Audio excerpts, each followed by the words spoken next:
For today's video, dahil nga araw ng Kapaskuhan ng nakaraang linggo, hayaan nyo nga ipakita ko sa inyo ang mga naging aginaldo ko sa mga kabataan at mga manlalaro ng computer shop. Naribis na nga pala ni Daddy ang aming computer shop dito para naman ngayong Kapaskuhan ay mabigyan ko lahat ng mga kabataan at manlalaro ng computer shop. Ang gagawin ko nga pala pag-aaginaldo sa kanila, ang lahat nga pala ng manlalaro ng computer shop ay papadakutin ko kung anong kaya nilang dakutin. At ang lahat ng mga kabataan na pupunta sa amin ay bibigyan ko lang ng sapat at konting aginaldo.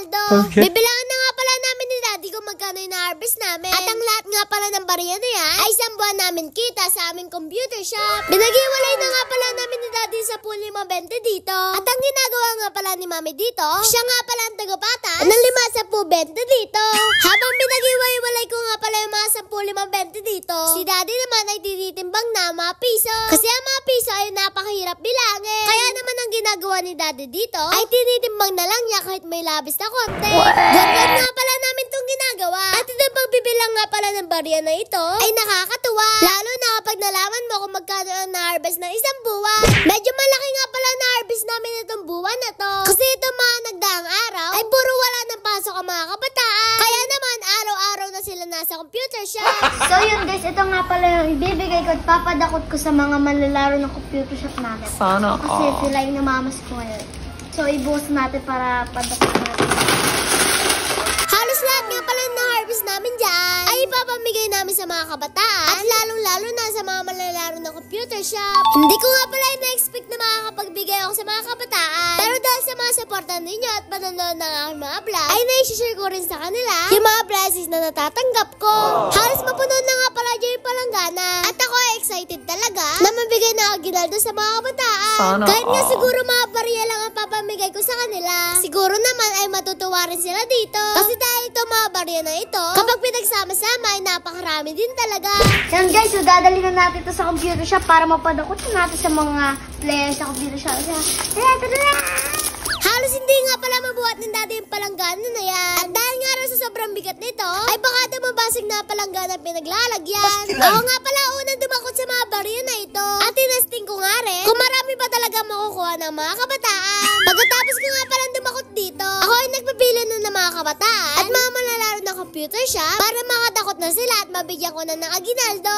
Sobra sa mga pala ng panahon ng Kapaskuhan dito. Pero kahit napakasama ng panahon dito, ay napakaraming kabataan pa rin ang namamas ko. Sadyang ang diwa ng Pasko ay para sa kabataan. Kasi ang diwa ng Kapaskuhan ay puro pagbibigay at pagmamahalan. Sobrang sarap nga pala sa pangaramdam na nakakapagbigay ako ng konti aginaldo sa mga kabataan katulad ko. Sana sa mga susunod pang taon ay marami pa akong blessings na matatanggap sa ating Panginoon. Kasi kapag marami pa akong blessings na matatanggap, ay mas marami pa akong matutulungan na mga kabataan katulad Good ko. job! Hindi lang naman sa pagbibigay ng pera kaya ka makakatulong sa kapwa mo. Kasi may iba't ibang tulong na kayang gawin ng lahat ng tao. Kaya ikaw kung may alam ka may tutulong sa kapwa mo, mas magiging gawin mo agad ito. Kasi kapag ginawa mo agad ito, ay napakalaking blessings agad ang babalik sa iyo ng Panginoon. Pero hindi lahat ng pagtulong natin ay maghihintay lagi tayo ng kapalit. Kaya ang lagi natin gagawin tulong sa kapwa ay bukal sa ating puso.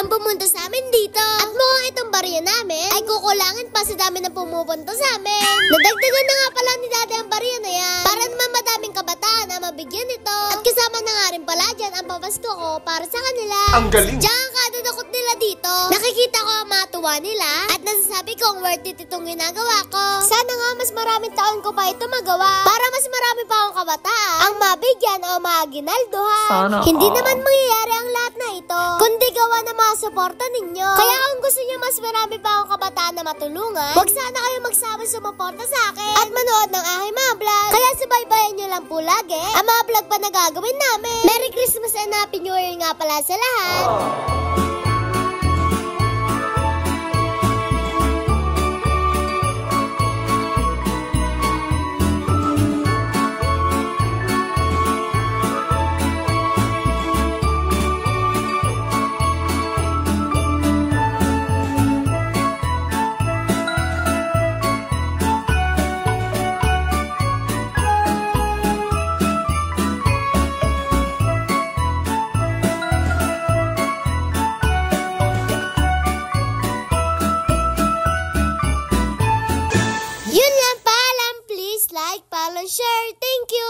Ganun.